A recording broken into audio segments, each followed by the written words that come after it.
Good morning students and welcome to the senior secondary session for political science. Today we are going to study about preamble and the salient features of the constitution. This will be your chapter 5 in your political science books and we will be focusing on the preamble. Now what is the preamble? When we talk about the constitution, we talk about the preamble, which is the first most thing which you see in the constitution as well as on the front and the back pages of your NCERT books. But preamble actually है क्या? preamble हमें क्या समझाता है? इसके लिए आपको तीन चीज़ों का ध्यान रखना बहुत ज़रूरी है कि जो preamble है वो कोई रियलिटी नहीं है, मतलब वो पूरा डॉक्यूमेंट नहीं है। यहाँ पर दो शब्द हम यूज़ करते हैं बच्चों, जिसको हम कहते हैं introductory and expressionary statement. Now what is introductory and expressionary statement? It means that it is a statement that tells you about the entire document. एक कॉन्स्टिट्यूशन को पढ़ने में आपको महीनों साल भी लग सकते हैं, लेकिन एकदम से अगर आपको जानना हो कि इंडियन कॉन्स्टिट्यूशन हमें क्या बताता है, इंडियन पॉलिटिक्स किस हिसाब से चलती है, इंडियन सिटीजन्स की क्या मेंटालिटी है, फिलॉसफी क्या है, कैसे इंडिया अपने आप को आगे बढ़ा रहा है, तो उसको समझने के लिए अगर आप प्रियम्बल पढ़ लेते हैं तो वो इंट्रोडक्टरी हो जाता है कि आपको एक इंट्रोडक्शन मिल जाता है कि आगे ये होने वाला है या आगे हम इन प्रिंसिपल्स के बारे में बात करेंगे जो फोर फादर्स ने, जो पॉलिटिकल लीडर्स ने इंडिया के लिए, फ्यूचर के लिए सोचे थे। एक्सप्रेशनरी है, एक्सप्रेशन दिखता है। Now what is expression? Expression is the feelings, the emotions which are connected of the citizens of the country with the government and the principles. तो दो शब्द यहाँ पर सबसे इंपॉर्टेंट है कि preamble is not a document, it is just an introductory and expressionary statement in the document of the constitution which tells us the purpose and philosophy of the Indian citizens. The second is it explains about the tone of the constitution. Now what is the tone? What is the tone?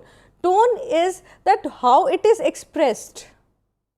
अगर मैं आपसे बात कर रही हूँ और अगर आपको मुझे गुस्सा दिखाना है तो मेरी टोन में चेंज आ जाएगा। अगर मुझे आपको ये दिखाना है कि मैं आपसे रिक्वेस्ट कर रही हूँ तो मेरी टोन नीचे हो जाएगी। तो ऐसे ही कि हमारी टोन क्या है? Is it humble? Is it democratic? Is it autonomic? इन सारी चीज़ों को ध्यान में रखते हुए हम कहते हैं कि जो टोन ऑफ कॉन्स्टिट्यूशन है वो प्रियम्बल है। It reflects the desires and aspirations of the founding fathers of the constitution. हमारी क्या एस्पिरेशंस थी? 1947 में इंडियन कॉन्स्टिट्यूशन बनकर तैयार हुआ, 1950 में हमने उसे एक्सरसाइज करना शुरू कर दिया, बट उससे पहले क्या हुआ वो हमें प्रियम्बल बताता है कि it is the aspirations.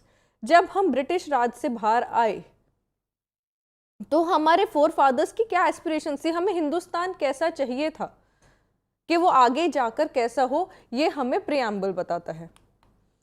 There are 9 key elements of the preamble which tells us about what the constitution or the document is all about. The first and foremost is sovereign. The first word is Indian, we the people of India calls India as sovereign. Sovereign means it actually states कि आज तक जो हम Britishers के under थे वो अब आगे नहीं है। We have no external power over us. Nobody can actually affect us. Nobody can actually have any control over us. Socialist, अभी तक क्या था कि जब तक ब्रिटिश काल में हमारे ऊपर राज चल रहा था, we were not socialist. We were talking all about the Indian people being exploited by the Britishers. So how to deal with it? That is socialist. कि अब हम जो भी करेंगे वो सब हम इंडियन लोगों के हिसाब से करेंगे, हम सोसाइटी को ऊपर रखेंगे, सरकार सोसाइटी के लिए काम करेगी, सिटीजन्स के लिए काम करेगी, किसी और के लिए नहीं। So it is generated socially, it is not by the force of the people. Then secular, that everybody will have complete freedom to practice any religion. हमारे देश में बहुत सारे रिलीजन हैं, from Kashmir to Kanyakumari, from your eastern states to Rajasthan. We have multiple religious practices going on. We have different cultures going on, traditions going on. So how to deal with them? उन religion को कैसे हम बताएं कि आप, क्योंकि आप सबको याद है कि जब हमारा देश आज़ाद हुआ हमारा पार्टीशन हो गया था। पार्टीशन का मेन बेस क्या था? रिलीजन। तो इंडियन कॉन्स्टिट्यूशन के प्रियम्बल हमें साफ बताता है कि now you don't have to be scared of the religion anymore, you have the freedom to practice any religion. Then democratic, starting from the medieval time period to the modern politics of India, we have always seen that we have always been under the autocratic system, autonomous system. एक इंसान का rule, एक राजा का rule, एक company rule, Britishers का rule, but हम किसी ना किसी के अंडर रहे हैं। तो डेमोक्रेटिक हमें ये समझाता है कि we have equal political rights, हम अपना नेता खुद चुन सकते हैं। अब हम किसी के स्लेव नहीं हैं, अब हम किसी के अंदर काम नहीं कर रहे हैं, अब हम गुलामी से निकल चुके हैं बाहर। और हर इंसान के पास ये राइट्स हैं कि वो आगे जाकर खुद भी एक राजा बन सकता है, एक मंत्री बन सकता है, एक लीडर बन सकता है। तो डेमोक्रेटिक की जब हम बात करते हैं, we talk about the political rights which is right to vote and right to be elected, both.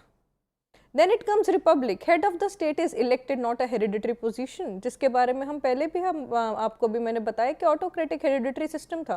राजा का बेटा राजा, उसके बाद उसका बेटा, ऐसे ही हम पे राज करते आ रहे थे लोग। बट अब ऐसा नहीं था। We were electing the people, we were following our political rights. Then justice, there will be no discrimination. Discrimination has been the background of India since the very beginning of the colonial system. Blacks, whites, good, bad, but now no more. There will be no discrimination on any grounds. Then liberty, there will be no unnecessary restrictions or unreasonable restrictions and constraints on anybody. वहाँ पर कोई caste system नहीं है, वहाँ पर कोई category नहीं है कि इनके लिए ये बेनिफिट्स हैं, इनके लिए ये बेनिफिट्स हैं, इनके लिए ये बेनिफिट्स हैं, ऐसा कुछ नहीं होगा। If there will be restrictions, there will be constraints, then the government will provide you with the reasons that why these restrictions are important. Then there will be equal opportunities for all, equality will be there, and the most common example is your IAS, IPS, all your civil services. Because they provide you with equal opportunities. There is no discrimination on any grounds. Fraternity, after being independent, once you read this word in the preamble of the Constitution, you feel that India is your family. That feeling of nationalism comes out. That feeling of oneness comes out. That this is my country. I am not a person who is just staying here for the sake of it, or I am a slave of the government of the country. No, we are one big unit, and everybody will work accordingly. Then what? Now let's come to the Constitution. That Constitution is the direct representation of sovereignty. The word sovereignty holds a very big importance in our life as the citizen of the country. Why? Because we have been a slave, we have been under the rule of other rulers for a very long time. So being a sovereign is the biggest thing we can aspire for. That now no more. End of the topic, end of the discussion, that we are not ready to take any charge of anybody anymore. Then Constitution is mainly concerned with two main aspects. Now when we talk about the Constitution, we study it in two main aspects, that is different levels of the government, that is how the government is working in the society, and relationship between government and the citizens.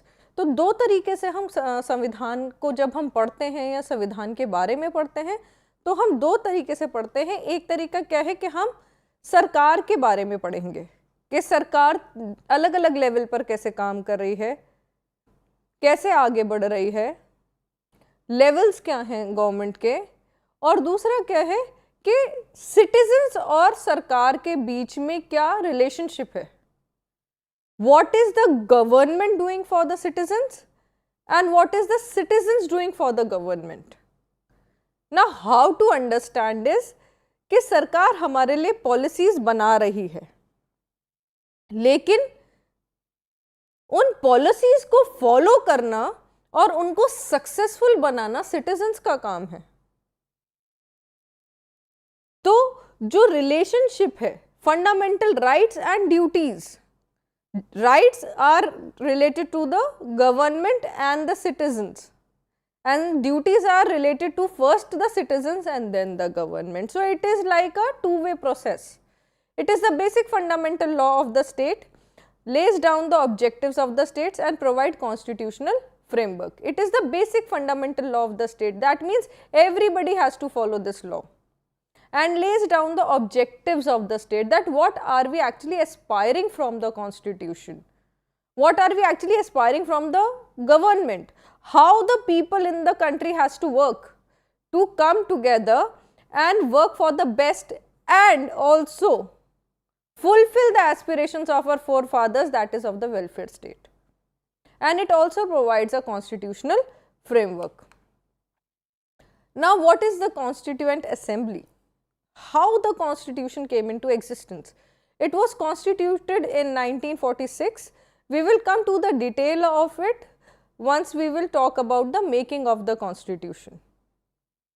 So it was constituted in 1946. Constituent Assembly एक वो आप कह सकते हो एक organisation थी, एक unit थी जिसे बनाया गया था संविधान को लाने के लिए, ताकि संविधान अच्छे से बन सके और सिटीजन्स के लिए जो हमने एस्पायर किया है वो हम फुलफिल कर सकें, कि हमारे को ऐसा देश चाहिए है, हमें अपने सिटीजन्स को ये बेनिफिट्स देने हैं, हमारे देश में ये प्रिंसिपल्स, ये फिलॉसफीज होनी चाहिए, and also how to put it into practice also, not only the theoretical part of it.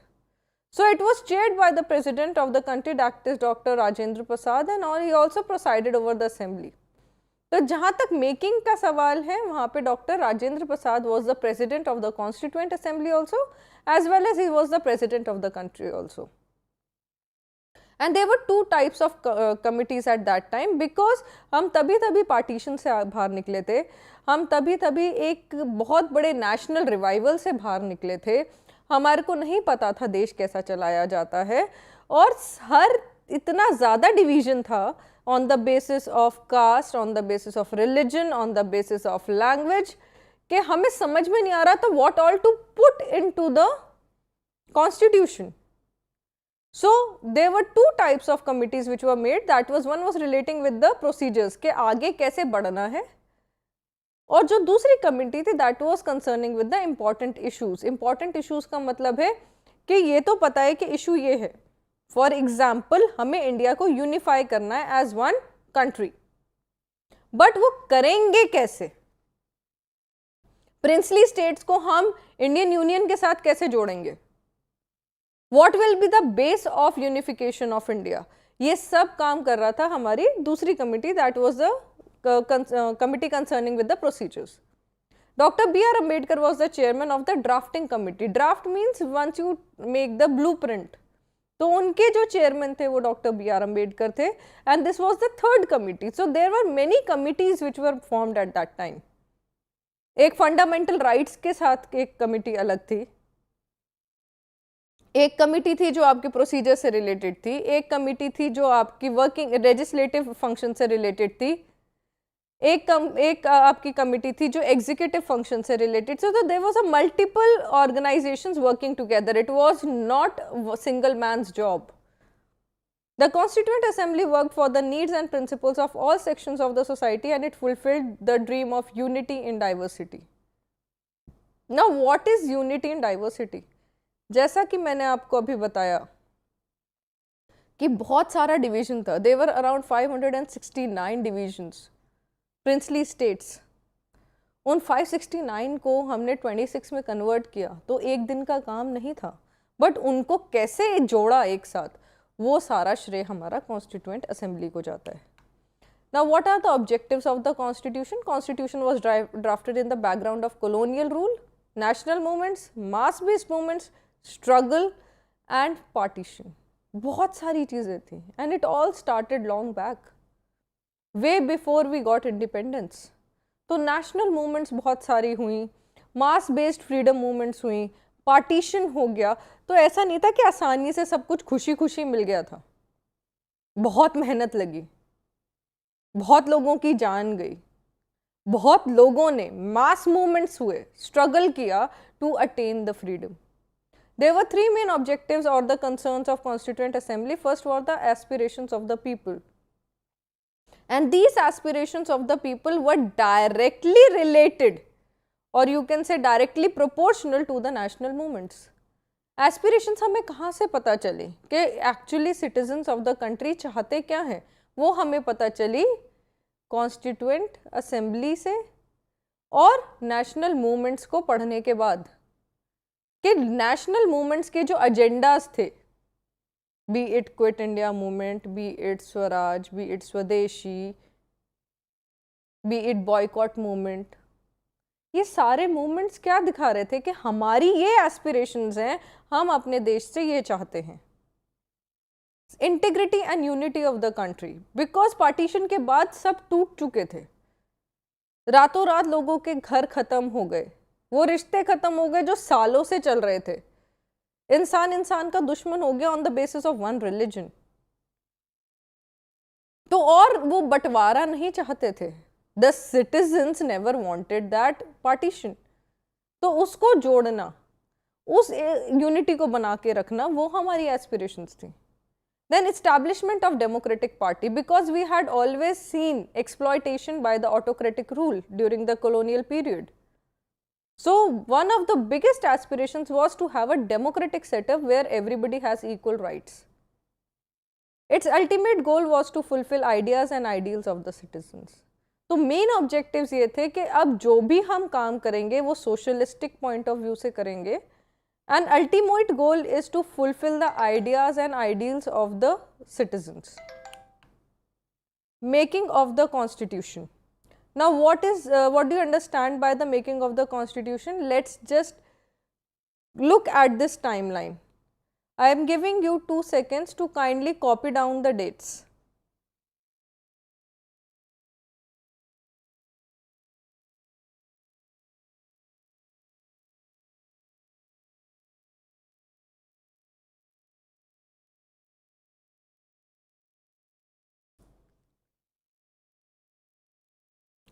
Okay, let's start with it. The first date is December 11th, 1940, December 17th, 1946. और उसके नीचे एक बहुत बड़ी term लिखी हुई है, objective resolution. Now what is objective resolution? Objective resolution was the document given by Jawaharlal Nehru, which had an entire list of what are the aspirations and the vision for India in the coming year and years. आगे हमें अपना देश कैसा चाहिए वो सब कुछ उन्होंने ऑब्जेक्टिव रेजोल्यूशन में लिख दिया. B it equality, B it social justice, B it welfare state, B it anything, non-discrimination, providing all the facilities, taking the backward classes into consideration, keeping the aspirations related to national movements, each and everything. एक जो आप कह सकते हो एक बड़ी picture of the future, वो जवाहरलाल नेहरू जी ने ऑब्जेक्टिव रेजोल्यूशन में लिख दिया था. So it is basically the document which was given to constituent assembly as a draft कि अब आप इसके ऊपर काम करना शुरू करें. Then on January 22nd, 1947, it was adopted, unanimously adopted. कि ठीक है, हमें समझ में आ गया, we agree to these principles. It was not one man's job here कि ये जाकर बता दिया कि जवाहरलाल नेहरू जी ने कहा कि जाके इस पे काम कर ला और उन्होंने कहा ठीक है हम कर लेंगे और बिना सोचे समझे उन्होंने वो काम शुरू कर दिया. ऐसा नहीं था. It was adopted, it was accepted unanimously, that is with the consent of all the people who were working at that time and the Constituent Assembly, that now we know what we actually want and then put forward. Then on November 22nd, 1949, the task was completed. Assembly completed its task by this date and was ready for enforcement. It took 2 years 11 months and 18 days to complete this task. So now you can actually understand that how much effort has gone into in the making of the constitution. It was not in a month or 6 months or an year. It actually took a very long time because इतना time बनाने में नहीं लगा जितना time उन्हें ये समझने में लगा कि हमें चाहिए क्या. And let me tell you students, there were around 60 constitutions, 60 constitutions हैं वर्ल्ड के जिन्हें पढ़ा गया to get the best out of them, so that they can make the one of the best constitutions which suit the aspirations, the varied aspiration, diverse aspirations of the citizens of the country. And then finally on 26th January 1950, it was enforced, the day we celebrate as the Republic Day of the country, that we are now ready to proceed with our heads high, a sovereign nation, that we are no more under anybody's rule. अब हम पे कोई rule नहीं करता. हम चाहते हैं कि हमारा देश ऐसे आगे बढ़े और हम उसे उसी तरीके से आगे बढ़ाएंगे, but not by exploiting the citizens of the country, but providing them with welfare state. That is giving due respect, equality and justice to all the sections of the society. Now let's discuss about those 9 key elements which I told you in the first and the second slide, that what all is there in the constitution and how important these concepts are. So the first one is sovereignty. It is one of the foremost element of any independent state. It means absolute independence. Now here the word absolute is very important, students. Absolute means nobody and neither external nor internal power affecting the working of the government. बाहर से तो कोई कर ही नहीं सकता आपके ऊपर rule, अंदर से भी कोई उसको इन्फ्लुएंस नहीं कर सकता. अंदर से मीन्स कैसे? आपके प्रेशर ग्रुप्स, आपकी political parties, in the form media, in the form of rights, in the form of protests. आप क्रिटिसाइज कर सकते हो गवर्नमेंट को, बट आप उनके ऊपर रूल नहीं कर सकते. India is free to formulate its own foreign policy, which is a very big thing.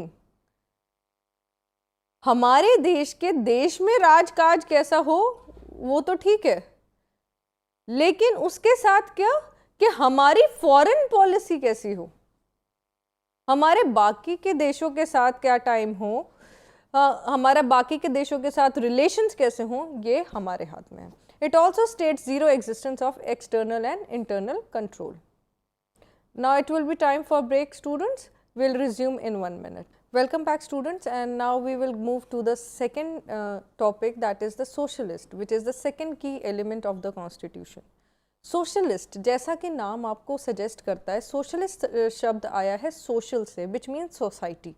तो सोशलिस्ट हमारे लिए लाना क्यों ज़रूरी था? सोशलिस्ट इसलिए लाना ज़रूरी था कि अभी तक जितनी भी पॉलिसी फॉर्मेशन इंडिया में हुई थी, या हमने जो भी कॉन्स्टिट्यूशन में लिखा था, as per the British government, जो ब्रिटिश चार्टर्स चल रहे थे, ब्रिटिश रूल के अगेंस्ट हम काम कर रहे थे, वहाँ पे सोसाइटी को एकदम बैक सीट पे रखा जाता था, एकदम पीछे रखा जाता था, उनको हम कभी कंसिडर ही नहीं करते थे. सो सोशलिस्ट वॉज वेरी इंपॉर्टेंट, ताकि ये अश्योरेंस हो for the citizens of the country that now the government has come which will work for us, which will work for the benefit of the people. This term has been used in the context with economic planning, कि अब जो planning होगी वहाँ पे जो opportunities मिलेंगी, job opportunities मिलेंगी, पढ़ाई होगी, आगे की जो तरक्की होगी, उसमें सरकार हमारे को सहायता करेगी, हमारे लिए अपॉर्चुनिटीज़ देगी. हमारे को पढ़ाई करने के लिए आगे बढ़ाएगी। इसीलिए आप देखते भी हैं कि जितने भी हमारी पॉलिसी फॉर्मेशन होती है वो सारे सेक्शंस ऑफ द सोसाइटी को ध्यान में रखकर होती है। इवन रिजर्वेशंस भी अगर हम लेकर आए थे तो वो इसलिए था ताकि कोई भी सेक्शन ऑफ सोसाइटी जो है वो इकोनॉमिकली बैकवर्ड ना हो। Ideals of socialism are removal of inequalities, inequalities को पूरी तरह खत्म करना, provision of minimum basic necessities to all, कि जो हमारी बेसिक नेसेसिटीज हैं, एंड व्हाट आर दोज, रोटी कपड़ा मकान,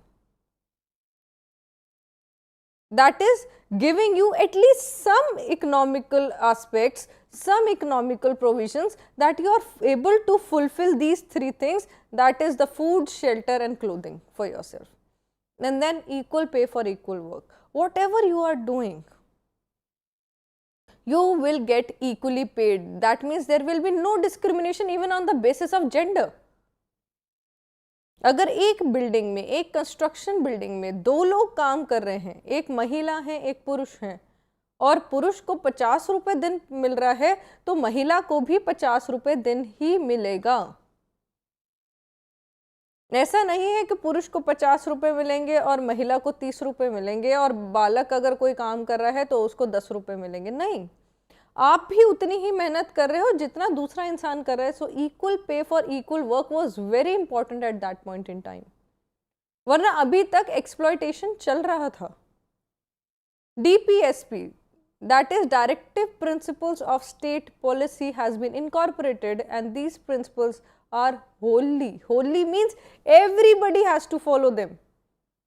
Even the government has to follow these directive principles. And what are these directive principles? As the name suggests, the guidelines for the government to work for maintaining a welfare state and fulfilling the principles and ideals of socialism. कि पूरे समाज का उद्धार हो, समाज आगे बढ़े, समाज की तरक्की हो। These principles are partly implemented in the constitutions. Constitution में आधी तरीके से implemented है socialism, क्योंकि हमारे को बाकी सारी चीज़ों का भी ध्यान रखना पड़ा, based on foreign policies, economic policies, the working of the government in context with international policies also. But DPSP जो है, जो हमारी directive principles of state policies हैं, वो पूर्णतः सोशलिज्म पर बेस्ड है। Secularism, which is a third key element, is that the state have no religion. हमारे देश में कोई भी रिलीजन को हम इंडियन रिलीजन नहीं कहते, and secularism is the biggest example और representation of it, that nobody can force any other person to follow the working of a particular religion. And it not only talks about the religion, it also talks about the customs and traditions and rituals related to any specific religion. तो आप किसी भी धर्म को follow करने के लिए बिल्कुल फ्री हैं। इवन अगर आप अपना धर्म बदलना चाहते हैं तो भी आप फ्री हैं, and this is what the Indian constitution has given us. Every individual is free to believe in practice in any religion, कोई भी religion हो। आज मैं हिंदू हूँ, कल मेरा मन करा मैं बुद्धिज्म को फॉलो करूं क्योंकि मुझे पीस पसंद है, तो मैंने अपना धर्म परिवर्तन कर लिया। कुछ टाइम बाद मुझे ऐसा लगा कि अभी भी मुझे अच्छा नहीं लग रहा है और मैं आज से ईसाई धर्म का पालन करूंगा, मैंने उसे चेंज कर लिया, मैंने उसके रिचुअल्स फॉलो करने शुरू कर दिए। Nobody can stop you, and this is what secularism tells us, that there is no religion which has superiority over any other religion. State will not discriminate against any individual or group on the basis of religion. State किसी को भी discriminate नहीं करेगी। ऐसा कभी नहीं हो सकता कि एक ट्रेन में अगर 6 डिब्बे हैं तो 6 के 6 अलग अलग रिजर्व्ड हैं, कि एक डिब्बा हिंदू का, एक डिब्बा मुसलमान का, एक डिब्बा ईसाई का, एक डिब्बा सिख का, एक डिब्बा जैनीज का, एक डिब्बा बुद्धिस्ट मॉन्क्स का। नहीं, एक डिब्बा सबका। आप किसी भी धर्म के हो, आप उसमें बेझिझक फ्री ट्रैवल कर सकते हो। फ्री ट्रैवल एज इन कि आपको कोई डिस्क्रिमिनेशन नहीं किया जाएगा या आपको आपके धर्म के नाम पर उस डिब्बे से नहीं उतारा जाएगा। And the state will not support any particular religion. अगर हम किसी भी धर्म की बात करें तो कोई भी सरकार उसे पर्टिकुलरली सपोर्ट नहीं करेगी। It will always stand with equality and justice. Then comes democratic republic. यहाँ पर दो शब्द हैं बच्चों, एक है डेमोक्रेटिक, दूसरा है Republic. Democratic means that the working of the government will be directly proportional to the participation of the people. And republic means that the Indian government is having its own constitution. So democratic government and republic government means that the head of the state is elected and it is elected by the people's participation. तो दोनों चीज़ें equally important हैं यहाँ पे, इसीलिए हम दोनों शब्दों को एक साथ लेकर चलते हैं, क्योंकि रिपब्लिक तब बनेगा जब इलेक्ट होगा एक हेड, और इलेक्ट कौन करेगा, लोग करेंगे। तो democratic means peoples participation, a government which is working for the people of the government, it is elected by the citizens of the country, the participation of the people is utmost, and while electing the head of the state, that is head of the country, the prime minister and the president, people's participation is there, their consent is there. Prime minister को हम directly elect करते हैं, president को हम indirectly elect करते हैं, लेकिन वो हेरिडिटरी नहीं है। ऐसा नहीं है कि एक कोई जो प्रेसिडेंट बने थे उनका बेटा फिर प्रेसिडेंट बनेगा, उसके बाद उसका बेटा प्रेसिडेंट बनेगा, नहीं।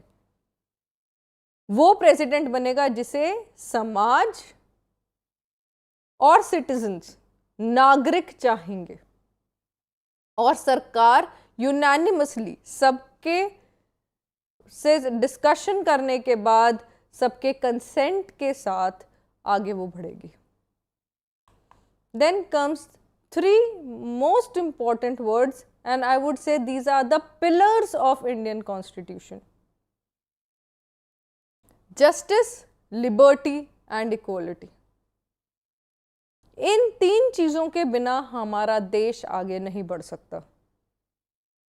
Justice promises giving each his or her due and fulfilling the basic rights of food, clothing, housing, participation in decision making and living with dignity.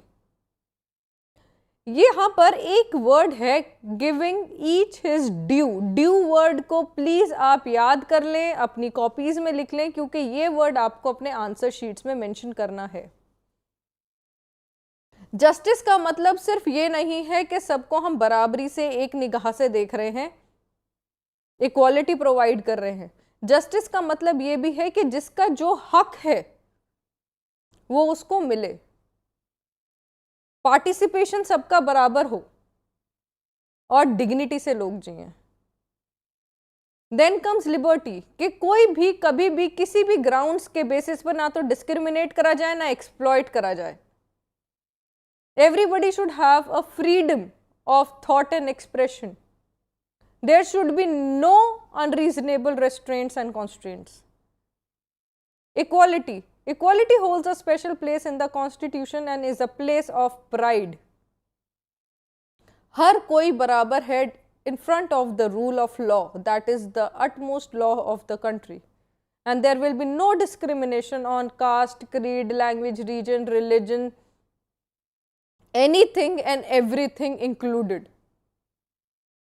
आप किसी को भी ऊंच नीच जात पात के नाम पर कहीं से भी ना भगा सकते हैं, ना धुतकार सकते हैं, ना गाली दे सकते हैं, ना आप उनका किसी पब्लिक प्लेस पे आना जाना रोक सकते हैं। इन सब की इजाजत आपको संविधान नहीं देता।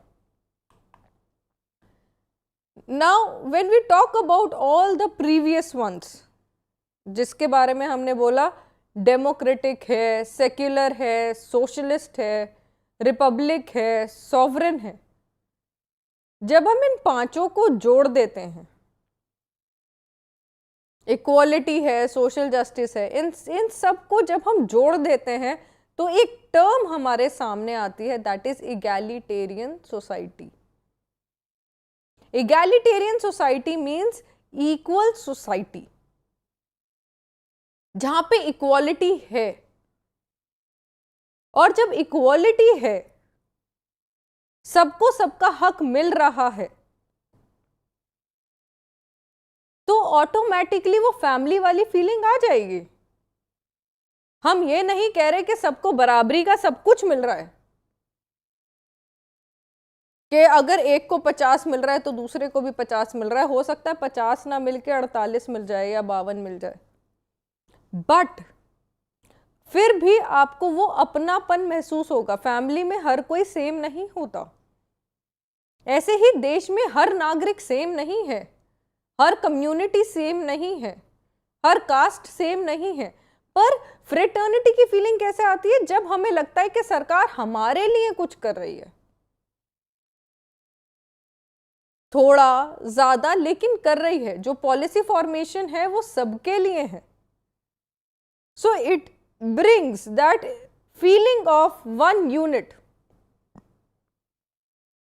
सेकेंड, डिग्निटी, क्योंकि आप जब कोई भी डिस्क्रिमिनेशन नहीं कर रहे हो, that means you are respecting every section of the society and every citizen of the society.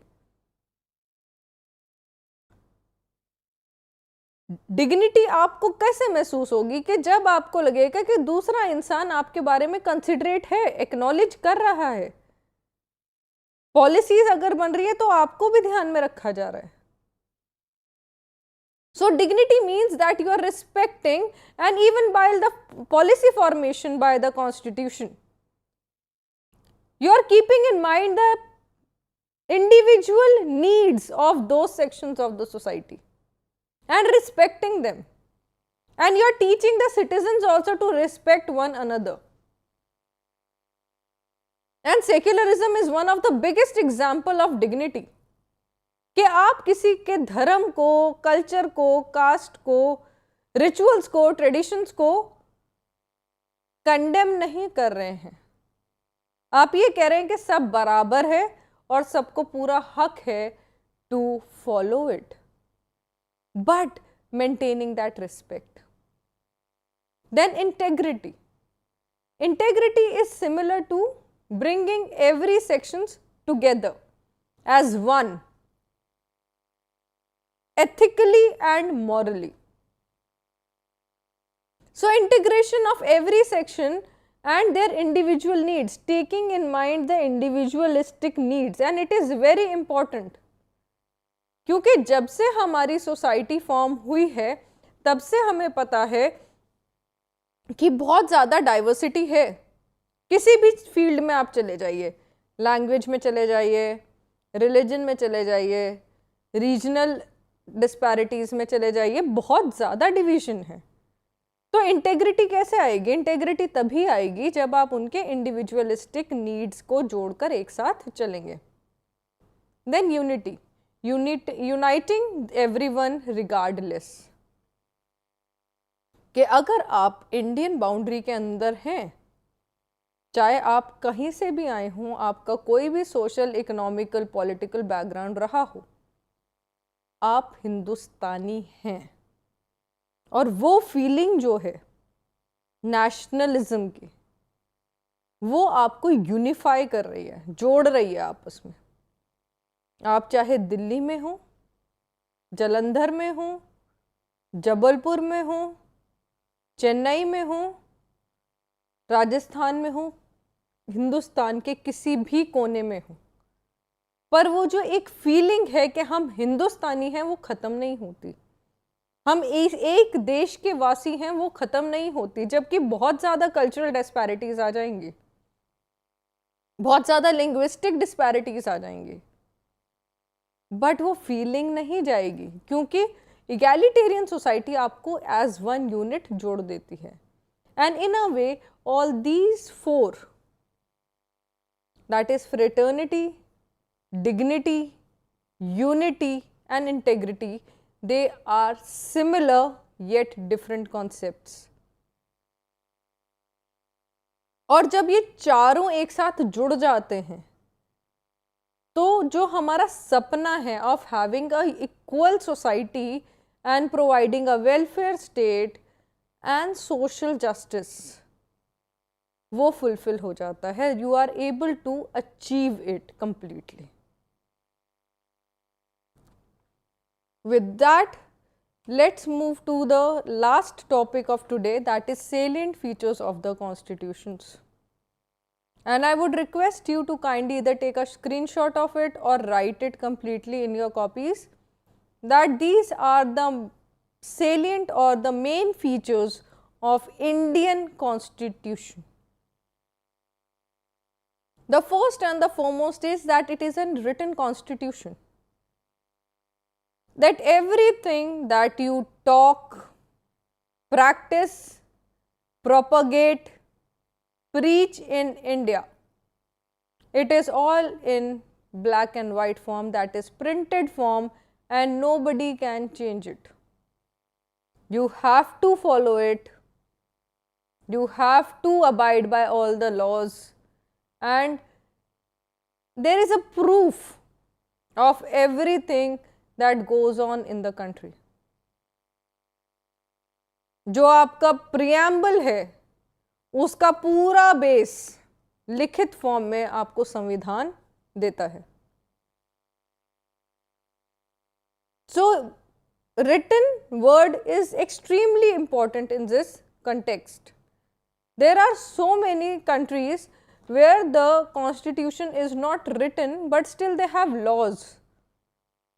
They have rules and regulations, but a written constitution is more concrete, because on the basis of written documents you can hold the government accountable for what is right and wrong. संविधान में ऐसा नहीं लिखा आपने ये policy कैसे बनाई, संविधान ने हमें ये अधिकार दिए हैं, हमारे अधिकारों की मानहानि हो रही है, आप लड़ सकते हैं, बट लड़ेंगे किस बिहाफ पर, किस चीज़ को बेस बनाएंगे?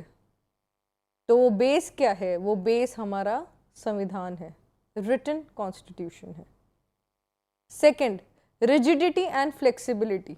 ये टॉपिक प्लीज़ बहुत ध्यान से समझिएगा, क्योंकि दोनों चीज़ें हमारे इंडियन कॉन्स्टिट्यूशन में हैं. हमारा इंडियन कॉन्स्टिट्यूशन जो है वो रिजिड भी है और फ्लेक्सिबल भी है, दोनों सेम टाइम पर है. रिजिड कैसे है कि जो हमारा बेसिक स्ट्रक्चर है, कोर है, heart and soul of Indian constitution है, वो कभी भी चेंज नहीं होगी. जो हमारे प्रिंसिपल्स हैं जिनके बारे में हम प्रीएम्बल से पढ़ते आ रहे हैं, that is being democratic, Republic, secular, socialist, fraternity, equality, social justice, welfare state, ये जो हमारा बेसिक स्ट्रक्चर है, बॉडी है, सोल है, ये कभी चेंज नहीं होगी. समाज में बदलाव के साथ बदलाव आ सकते हैं, लॉज चेंज हो सकती हैं, पॉलिसीज चेंज हो सकती हैं, आर्टिकल्स चेंज हो सकते हैं, सेक्शंस चेंज हो सकते हैं, शेड्यूल्स चेंज हो सकते हैं,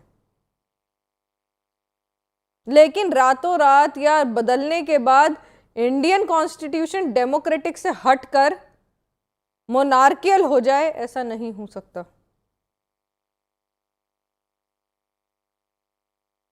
क्योंकि वो हमारी नींव नहीं है, फाउंडेशन नहीं है. हमारी फाउंडेशन फिक्स्ड है,